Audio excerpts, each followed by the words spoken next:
இன்றைய ஜோதிட பதிவில் நாம் இன்று பார்க்கக்கூடியது ஒருவர் தன்னுடைய சொந்த நாட்டினை விட்டு வெளியே செல்வதற்கான அயல்நாட்டு வாழ்க்கை வாழ்வதற்கான ஜாதக விதிகள் என்ன, அவருடைய ஜாதகத்தில் அந்த விதிகள் என்னவாக இருக்கும் அப்படின்னு தான் நம்ம இன்னைக்கு பார்க்க போறோம்.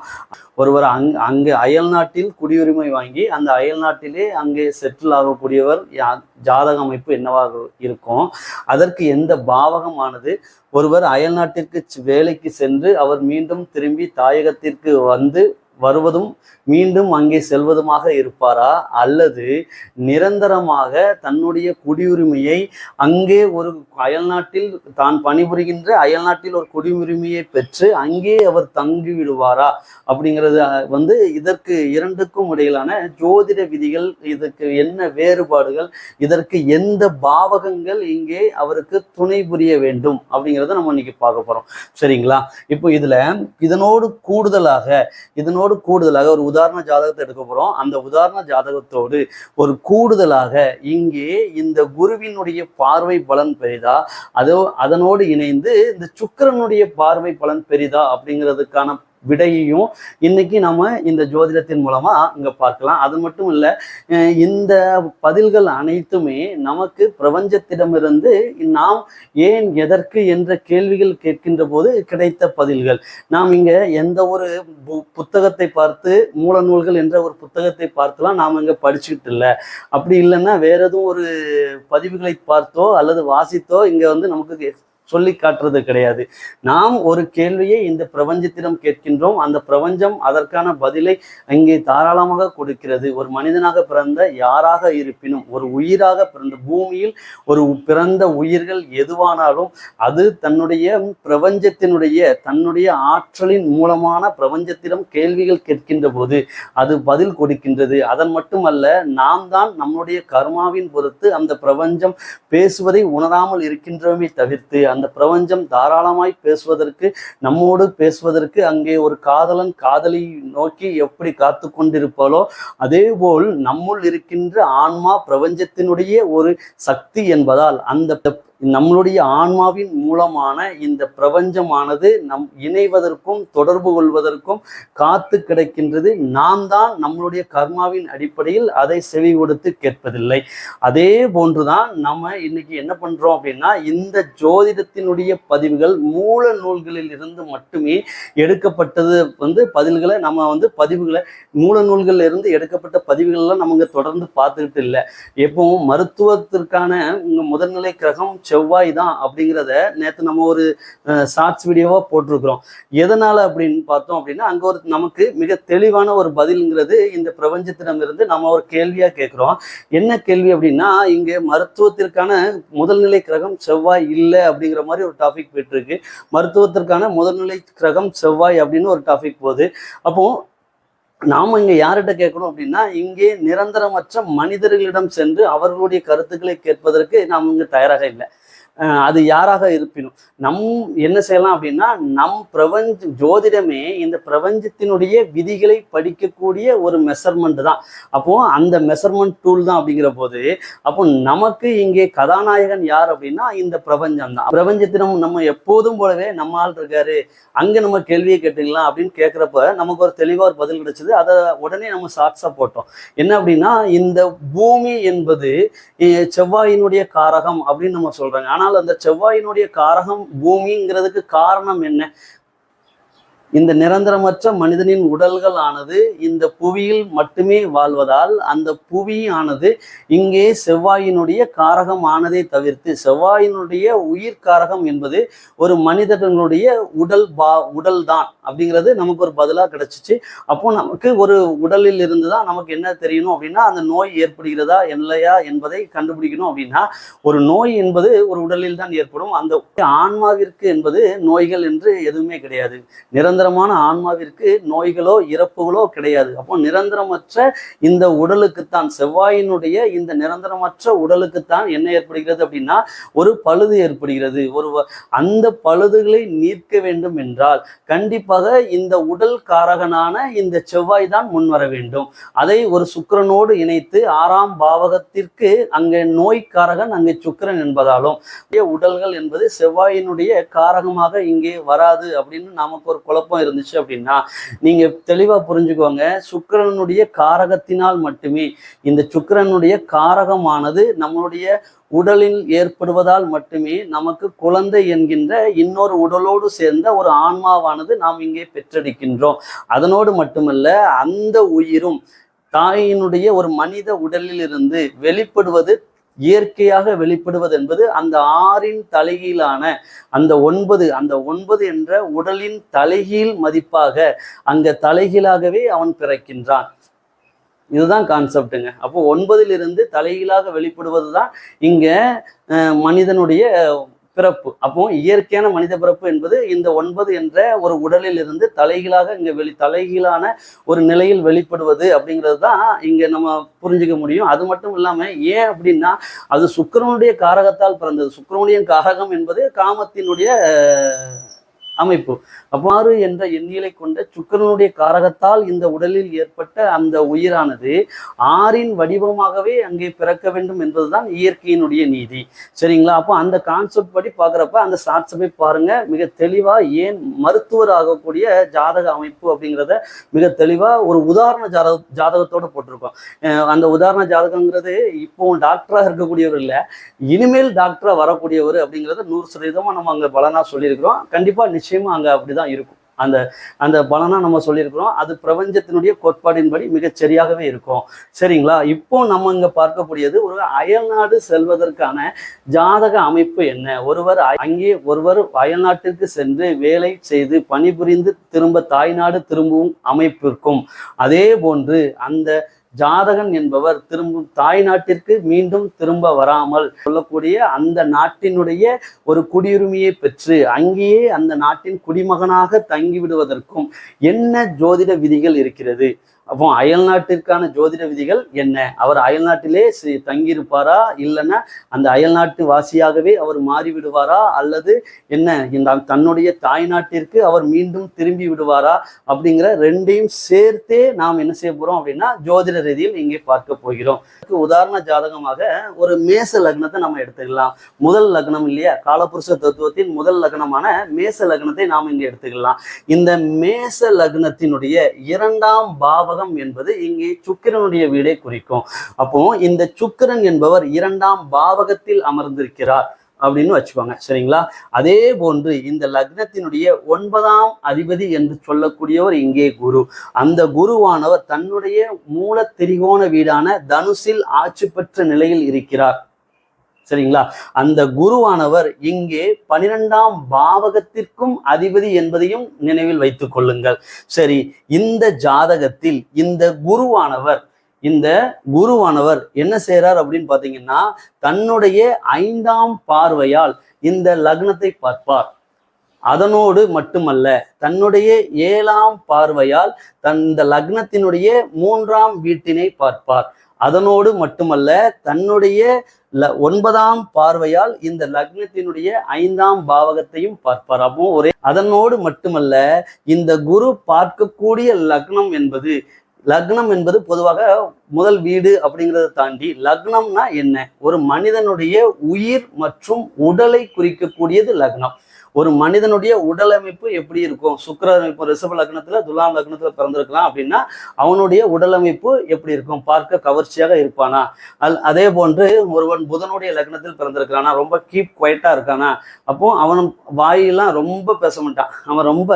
அவன் வாய் பேசினாலும் பிழைப்பிற்காக வாய் பேசுவானை தவிர்த்து மற்றபடி அவன் அனாவசியமான இடங்களில் வாய் பேசுவதில்லை.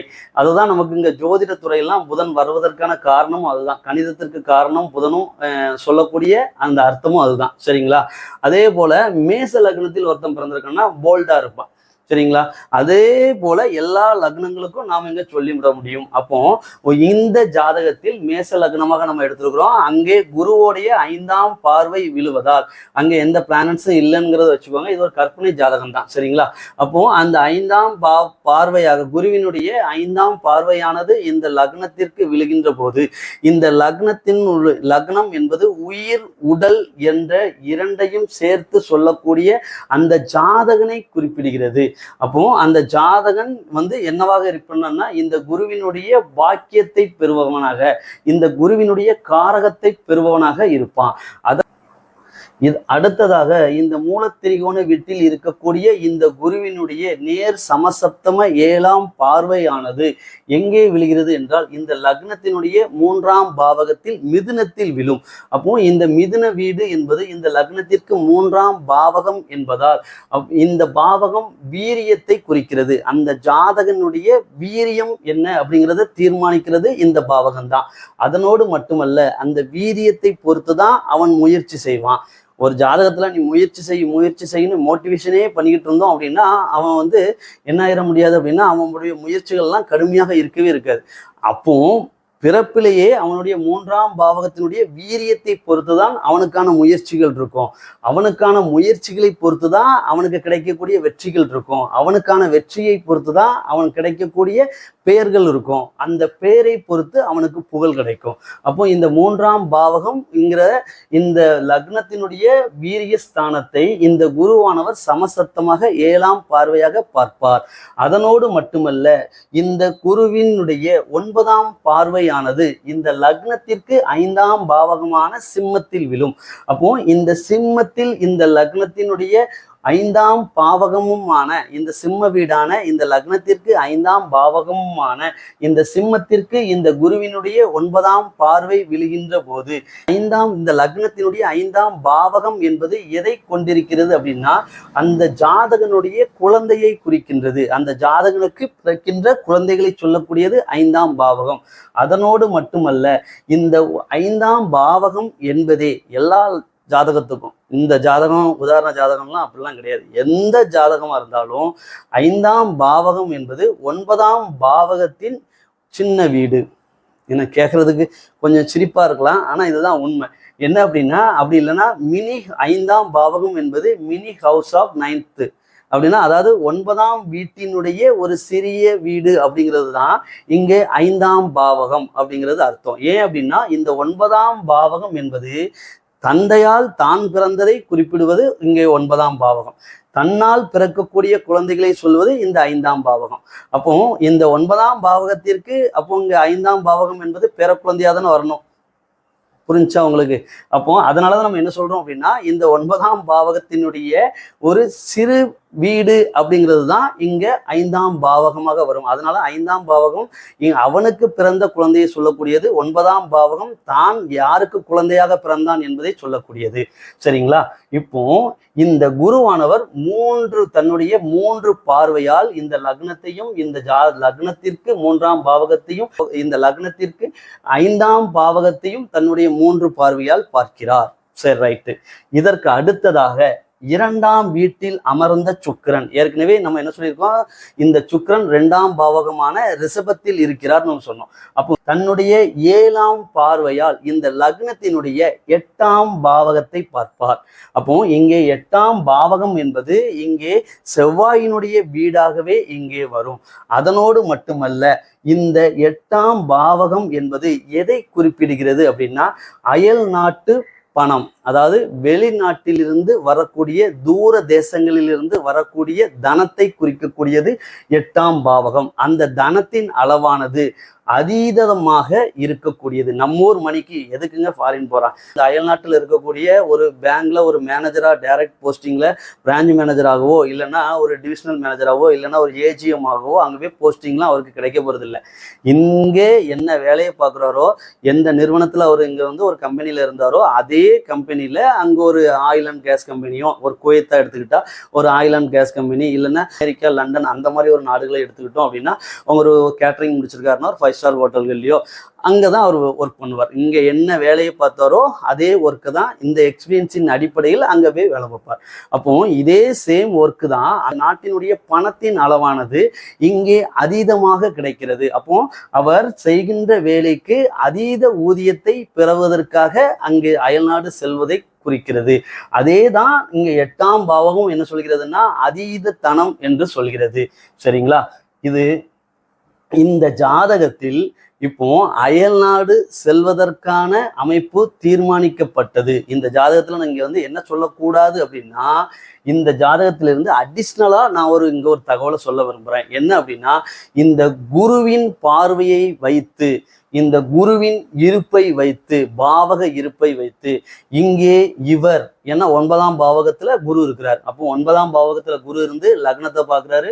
அதே போல 3ஆம் பாவகத்தையும் பார்க்கிறாரு. இந்த லக்னத்திற்குரிய 5ஆம் பாவகத்தையும் பார்க்கிறாரு. அப்போ 9, 5, 3 லக்னம் இது அனைத்துமே கனெக்ட் ஆகுது. அப்போ கனெக்ட் ஆகுறதுனால இந்த ஜாதகன் உள்ளூரில் இருப்பார், பிறந்த ஊரில் இருப்பார் அப்படின்னா நிச்சயமா இருக்க மாட்டார். அப்படின்னா இந்த 2ஆம் பாவகத்தில் சுக்கிரன் அமர்ந்திருக்கின்றார். இங்கே தனக்காரகனும் இந்த லக்னத்திற்கு சுக்கிரன் தான்.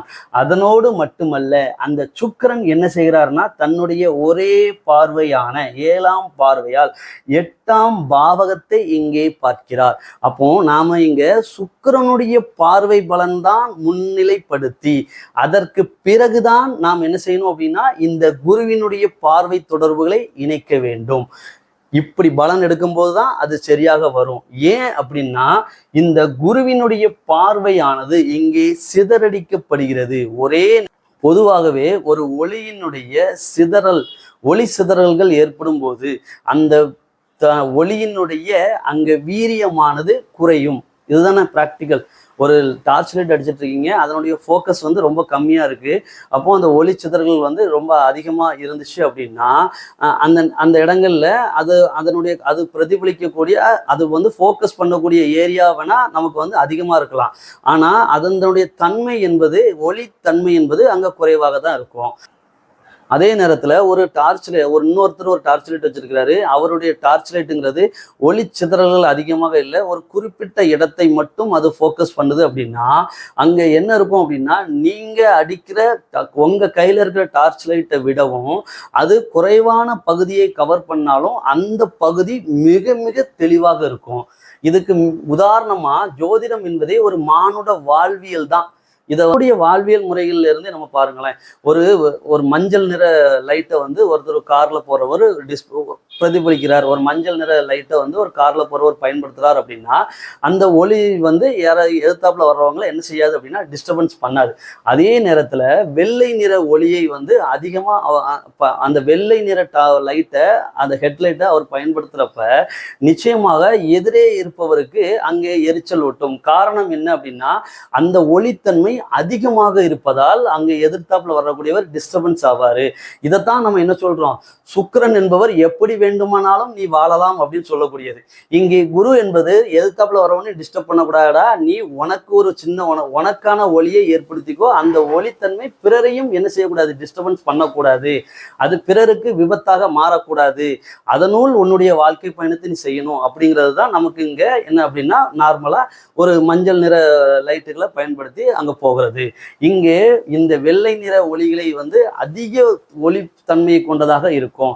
அப்போ இந்த அதிகமான ஒளித்தன்மையுள்ள லைட்டுகளை நம்ம பயன்படுத்துறப்ப சுக்கிரனுடைய காரக ஹெட்லைட்டை வந்து நம்ம இங்கே பயன்படுத்துறப்ப என்ன இருக்கும் அப்படின்னா நமக்கு வசதியாக இருக்கும், நமக்கு சொகுசாக இருக்கும். மேடு பள்ளங்கள்லாம் மிக தெளிவாக தெரியும், நாம் சொகுசாக செல்வோம். ஆனால் எதிரில் வருபவர்கள் கண்டிப்பாக என்ன நிலைக்கு ஆனாலும் கவலைப்படாத, வரையறுக்கப்பட்டதெல்லாம் நம்ம சொல்லக்கூடிய ஆள் இல்லை, வரையறுக்கப்படாத இன்பங்களை நீ அனுபவித்தால் போதும், அந்த சொகுசை நீ அனுபவித்தால் போதும் சொல்லக்கூடியவர் சுக்கிரன். அதனால தான் இந்த ஒரு சின்ன எக்ஸாம்பிளா நம்ம அந்த ஹெட்லைட்டை நம்ம ஒரு வாகனத்தினுடைய சின்ன எக்ஸாம்பிளா நம்ம வாகனத்தினுடைய ஹெட்லைட்டை நம்ம சொன்னோம். ஜோதிடம் மானுட வாழ்வியல் என்பதால் இதுல சுக்கிரனுடைய பார்வை படக்கூடிய இங்கு இந்த 8ஆம் பாவகத்தை தான் நம்ம முன்னிலையில் எடுக்க வேண்டும். அதைத்தான் நாம் முதன்மையாக எடுக்க வேண்டும்.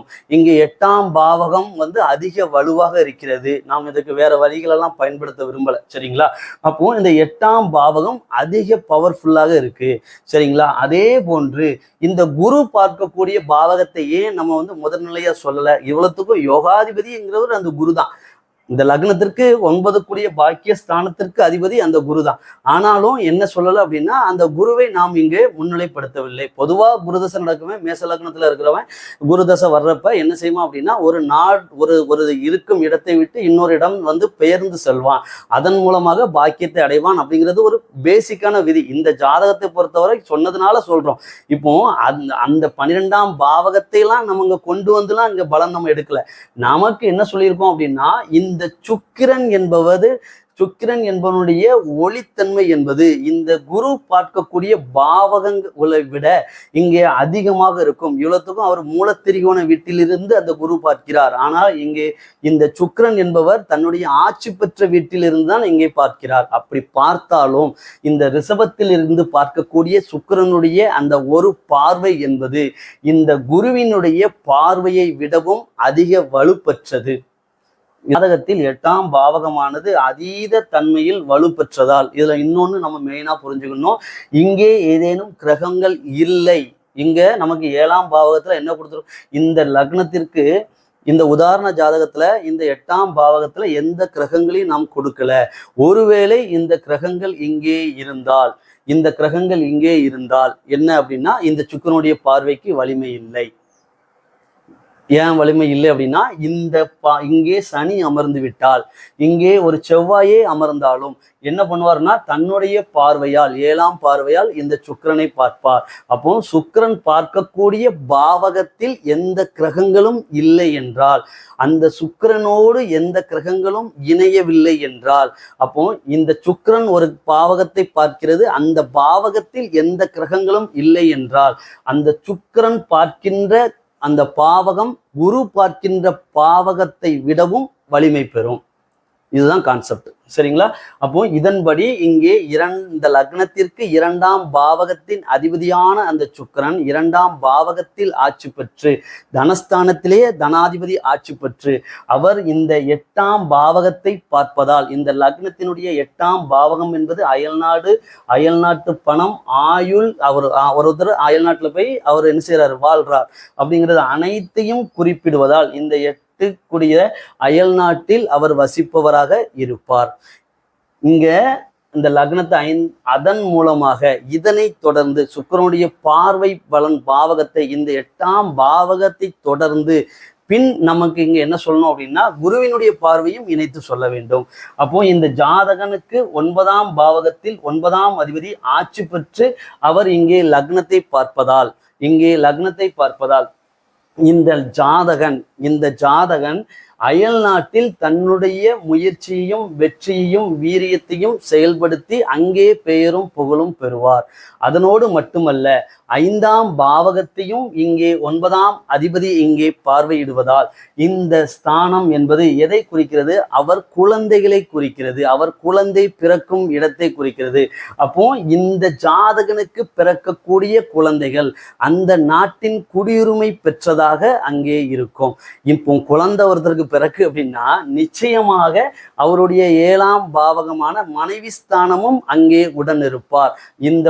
இவர் குடும்பத்தோடு அங்கே சென்று தன்னுடைய குழந்தைகளுக்கு அங்கே குடியுரிமை பெற்று வாழ்பவராக இருப்பார். கூடுதலாக இந்த குருவே இங்கே 12ஆம் பாவகத்திற்கும் அதிபதி என்பதால் நிரந்தரமாக இவரும் அங்கே அந்த நாட்டினுடைய குடியுரிமையை பெற்று அங்கே வாழ்வார்.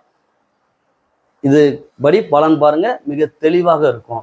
சரிங்க, இதுல இன்னொரு மிகப்பெரிய ஒரு விஷயம் இருக்கு. இதுல இங்க 8ஆம் பாவகம் தான் அயல்நாடு குறிப்பிடுகிறது. அப்போ இங்கே 12ஆம் பாவகம் அயல்நாட்டில் அவர் நிரந்தரமாக வாழ்வதை குறிப்பிடுகிறது. இது ஏன் 8ஆம் பாவகம் அதிகமா வலுத்திருக்கு அப்படின்னா அயல்நாடு போவார், ரைட்டு. 12ஆம் பாவமும் பார்க்கணும். இது எல்லாமே மறைவு, அந்த லக்னத்திற்கு மறைவு அப்படிங்கிறதுனால சொல்லப்பட்டது. சரிங்க, ரைட்டு. ஏன் இந்த 8ஆம் பாவகம் சொல்லப்பட்டது? எனக்கு இதுக்கு பதில் நீங்க சொல்லணும். நீங்க அதுக்கப்புறம் இந்த பதில்ங்கிறது நமக்கு தெரியணும் இல்லையா? இந்த பதிலை 8ஆம் பாவகம், நான் ஜோதிடர் ரீதியா எல்லா இடத்துலையும் போய் பார்த்தாச்சு. எல்லா ஜோதிடர்களும் 8ஆம் பாவகம் வலுப்பெற்றிருக்கணும், இல்லைன்னா 12ஆம் பாவகம் வலுப்பெற்றிருக்கணும். அப்போ இவர் என்ன செய்வார் அப்படின்னா அயல்நாடு நோக்கி பயணத்தை செய்வார். அயல்நாட்டில் இருந்த தனத்தை இவர் பெறணும் அப்படிங்கிறது ஒரு அமைப்பா இருக்கு. அப்படிங்கிறத அவங்கவங்க என்ன சொல்றாங்க, அவங்கவுங்க ஸ்டைல்ல சொல்றாங்க. ஆனா ஏன் அந்த 8ஆம் பாவகம் இங்க அயல்நாடை குறிக்கி, ஏன் 12ஆம் பாவகம் அந்த அயல்நாட்டில் அவர் குடியுரிமை பெற்று வாழ்வதை குறிக்கி? இதற்கு பதில் அப்படின்னா எங்க வேற நூல்கள்ல இல்லை. அதனால நமக்கு மனிதர்களுடைய பதில் இல்லை. சரிங்களா? ஆனா நம்ம அந்த பிரபஞ்சத்திடம் நாம் இங்கே கேட்டோம் என்றால் அந்த பிரபஞ்சம் நமக்கு கேட்கின்ற போது மிக தெளிவாக ஒரு பதில் சொல்கிறது. அந்த பதிலை உங்களுக்கு கூடுதலாக இங்கே பதிவிடுகிறேன். ஏன் 8ஆம் பாவகம் அயல்நாடை குறிக்கிறது, அயல்நாட்டிற்கு சென்று வருவதை குறிக்கிறது, ஏன் 12ஆம் பாவகம் அங்கே நிரந்தரமாக இருக்கின்ற தன்மையை குறிக்கிறது அப்படிங்கிறத நம்ம அங்க பார்க்கலாம். சரிங்களா? அதே ஜாதகத்தில் பார்க்கலாம். இப்போ 9ஆம் பாவகம் என்பது என்ன? 9ஆம் பாவகம் என்பது தந்தையால், இந்த ஜாதகன் தந்தையால் நாம் பிறந்த ஊரினை குறிப்பிடுவது 9ஆம் பாவகம். சரிங்களா?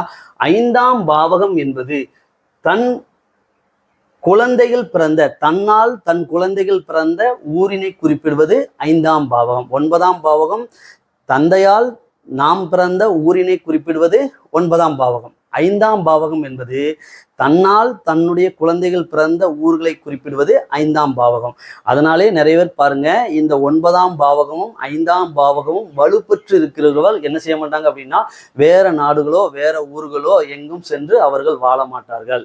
ஏன் வாழ மாட்டார்கள்னா, இந்த 9ஆம் பாவகம் தன்னுடைய தந்தையால் நாம் பிறந்த ஊரினை குறிப்பிடுவதால், இந்த 5ஆம் பாவகம் தன்னால் நம்மால் நமக்கு பிறந்த குழந்தைகளின் ஊரினை குறிப்பிடுவதால், இந்த 2 பாவகங்களும் இணைகின்ற போது, இங்கே இந்த 9ஆம் பாவகமும் 5ஆம் பாவகமும் இணைகின்ற போது அப்போ என்ன நடக்கும் அப்படின்னா, இந்த 9ஆம் பாவகத்தினுடைய ஒரு சிறிய வீடு அப்படிங்கிறத நமக்கு 5ஆம் பாவகம் என்று சொல்லிவிட்டோம். 5ஆம் பாவகம் என்பது தன்னால் பிறந்த குழந்தைகளின் ஊரினை குறிக்கக்கூடியது அப்படின்னு நம்ம சொன்னோம். அப்போ ஒருவருடைய பிறந்த ஊரின் படிக்கட்டுகள் என்பது 9ஆம் பாவகம், எல்லையின் படிக்கட்டுகள். தன்னுடைய பிறந்த குழந்தையினுடைய ஊரின் படிக்கட்டுகள் என்பது 5ஆம் பாவகம். இந்த 2 பாவகமும் இணையும் போது அவன் எங்கிட்டு சுத்தினாலும் சரி, எவ்வளவு பெரிய பிசினஸ் பண்ணாலும் சரி, அவன் என்ன பண்ணுவான் அப்படின்னா, தன்னுடைய வீட்டினுடைய படிக்கட்டுகளில் அவன் இரவில் கால் வைத்தாவான் அப்படிங்கிறது இங்கே ஜோதிடத்தினுடைய விதி நமக்கு தெளிவுபடுத்துகிறது. சரி, ரைட்டு. இப்போ இது ரைட்டுங்க. சரி, இப்போ நீங்க சொன்னீங்க ரைட்டு, 5ஆம் பாவகம் ஏன், 9ஆம் பாவகம் என்னன்னு.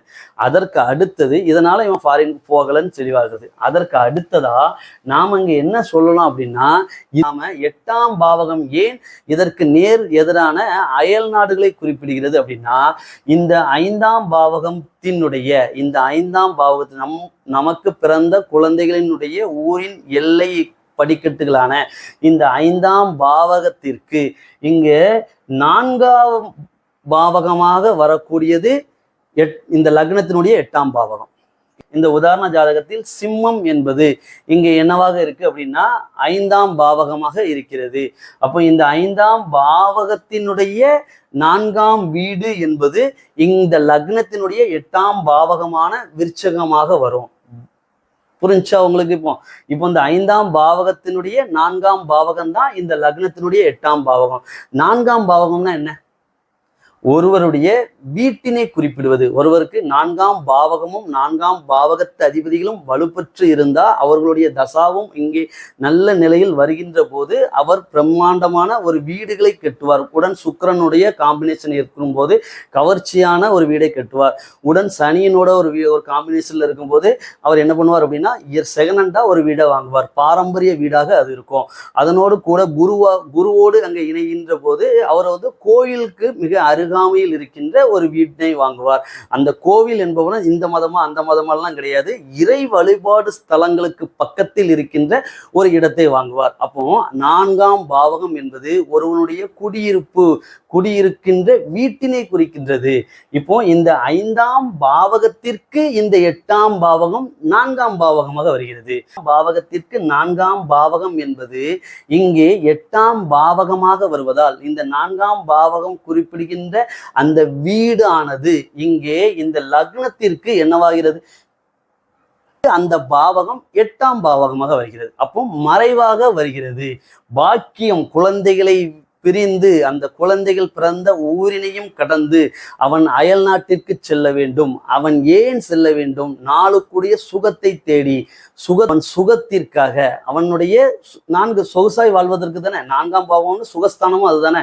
அவன் சுகமாய் வாழ்வதற்காக. யார் சுகமாய் வாழ்வதற்காக? தன்னுடைய குழந்தைகள் சுகமாய் வாழ்வதற்காக அவன் என்ன செய்கிறான் அப்படின்னா, இந்த லக்னத்தினுடைய 8ஆம் பாவகமாகவும் இந்த லக்னத்தினுடைய 5ஆம் பாவகத்திற்கு 4ஆம் பாவகம் பாவகமாக அந்த 8ஆம் வீடே வருவதாலும் அவன் அயல்நாடு சென்று அங்கே தனம் ஈட்டுகிறான்.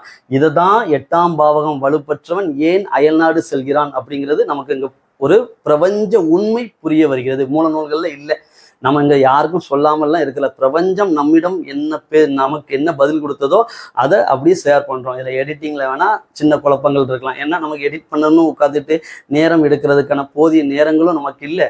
அதே நேரத்துல அதை உட்காந்து நமக்கு சென்சிட்டிவா பார்க்குற அளவுக்கும் ஒரு பொறுமை என்பது நமக்கு இல்லை. சரிங்களா? 8ஆம் பாவகம் இதனோடு மட்டுமல்ல, இந்த 8ஆம் பாவகம் என்பது இந்த 9ஆம் பாவகத்திற்கு தான் பிறந்த அந்த ஊருக்கு 12ஆம் பாவகமாக மறைகிறது.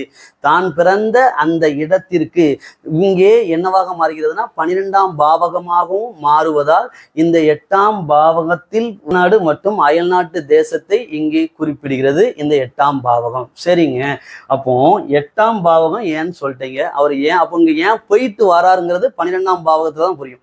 8ஆம் பாவகங்கிறது நிரந்தரமா தங்குறது குறிக்காது. அவர் அங்கே செல்வார், சென்று தனமீட்டுவார், தனமீட்டி மீண்டும் திரும்ப வருவார். ஏன் எதனால் அப்படிங்கிறது 5ஆம் பாவகத்திற்காக, குழந்தைகளுக்காக, அவர்களுடைய சுகத்திற்காக. சரிங்களா? இப்போ 12ஆம் பாவகம் நிரந்தரமாக தங்குவார்ல, அவரு அங்கே சென்று அவர் அங்கே நிரந்தரமாக தங்குவதற்கு ஏன் 12ஆம் பாவகம் சொல்லப்பட்டது? எதுக்குங்க அந்த 12ஆம் பாவகம் சொல்லுச்சு? அந்த 12ஆம் பாவகம் அங்க ஏன் அந்த 12ஆம் பாவகத்தை கொண்டு வந்தாங்க?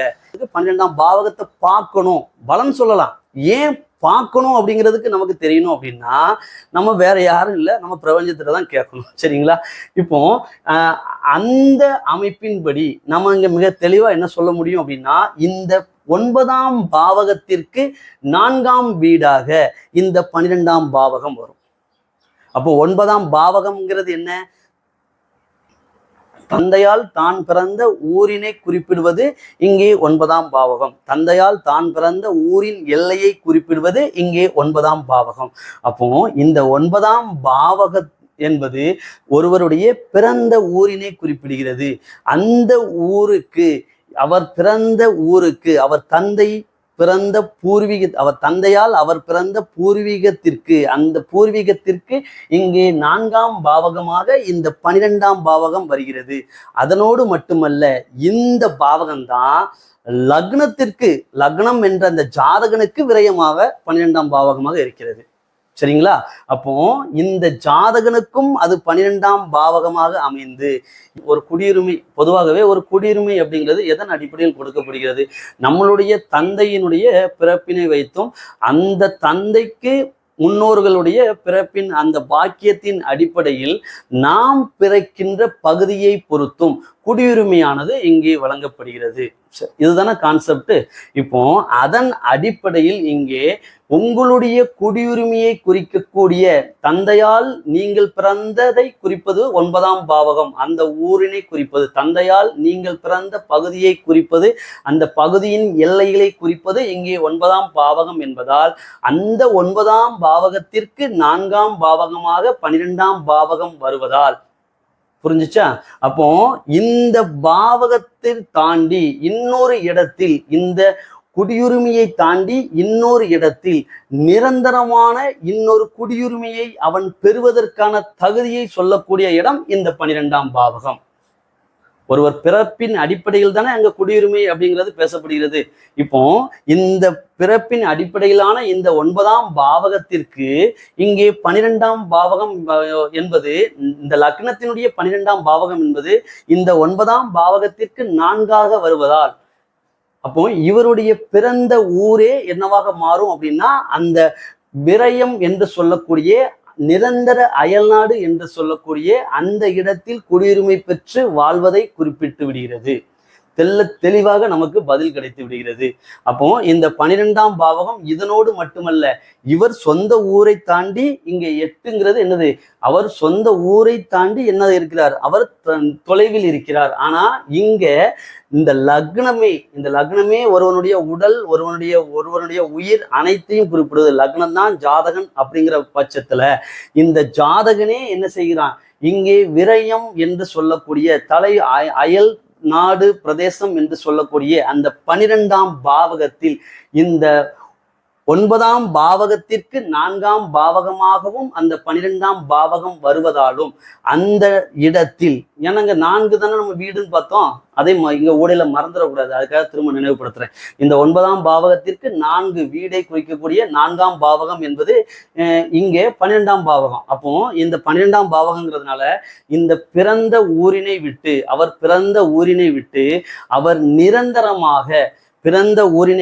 அவர் நிரந்தரமாக இங்கதான் என்ன வரும் அப்படின்னா, இந்த குடியுரிமை அப்படிங்கிறது பிறப்பின் அடிப்படையில் என்பதால இந்த குடியுரிமையை கடந்து அங்கே ஒரு பாக்கியம் பிள்ளைகளுக்காக தான் அங்க போறாரு, வீடு வேற இடத்துக்கு தேடி. ஆனா இங்க அப்படி கிடையாது. இங்க என்னது, அவருடைய பிறந்த பிறப்பிற்கு 4ஆம் பாவகம் என்பதால் அவருடைய தந்தை, அவருடைய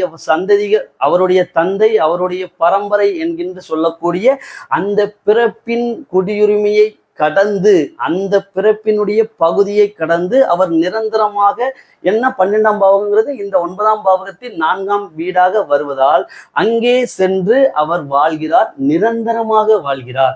காரணம், இங்கே 9ஆம் பாவகம் அவர் பிறந்த ஊருக்கு இருந்தே அவர் என்ன செய்யறாரு, அங்க எக்ஸிட் ஆகணும் அப்படிங்கிறது அவருடைய அமைப்பின்படி அங்கே இருக்கிறது. இங்க லக்னத்தினுடைய 8ஆம் பாவகம் 9ஆம் பாவகத்திற்குத்தான் 12ஆம் பாவகமே தவிர்த்து அவர் சொந்த ஊர்ல இருக்க முடியாது அப்படிங்கிறத தவிர்த்து அவரு அந்த 9ஆம் பாவகத்திற்கு 4ஆம் வீடு இல்லை. இந்த 12ஆம் பாவகம் தான் இந்த 9ஆம் வீட்டிற்கு 4ஆம் பாவகம். அதனோடு மட்டுமல்ல, இந்த 9ஆம் பாவகம் ஒருவனுடைய பிறந்த வீட்டினை குறிப்பதால், பிறந்த நாட்டினை குறிப்பதால், இந்த பிறந்த நாட்டினை விட்டு இன்னொரு இடத்தில் இந்த லக்னத்திற்கு 12 தலைமறைவு தேசம் என்பது தலைமறைவான தூர தேசம் என்பதையும் குறிப்பதால், இந்த லக்னத்திற்கு விரய பாவகம் தூர தேச பாவகம் என்பதையும் குறிப்பதால் இங்கே என்னவாகிறான் அப்படின்னா, இந்த ஜாதகனே அங்கே சென்று இந்த 9 கூடிய அந்த குடியுரிமையை அங்கே பெற்று அவன் தலைமறைவாய் வாழ்கிறான். இந்த பூர்வீகம் என்பதற்கு அந்த வீடு பூர்வீகம் என்கின்ற 9ஆம் வீட்டிற்கு அது 4ஆம் வீடாக வருவதால் அவன் பூர்வீகம் கடந்து அங்கே சென்று அந்த நாட்டினுடைய மக்களாய், இந்திய தேசத்தின் பூர்வீக மக்களாய் அவன் அயல் நாட்டில் வாழ்கிறான், குடியுரிமை பெற்று வாழ்கிறான்.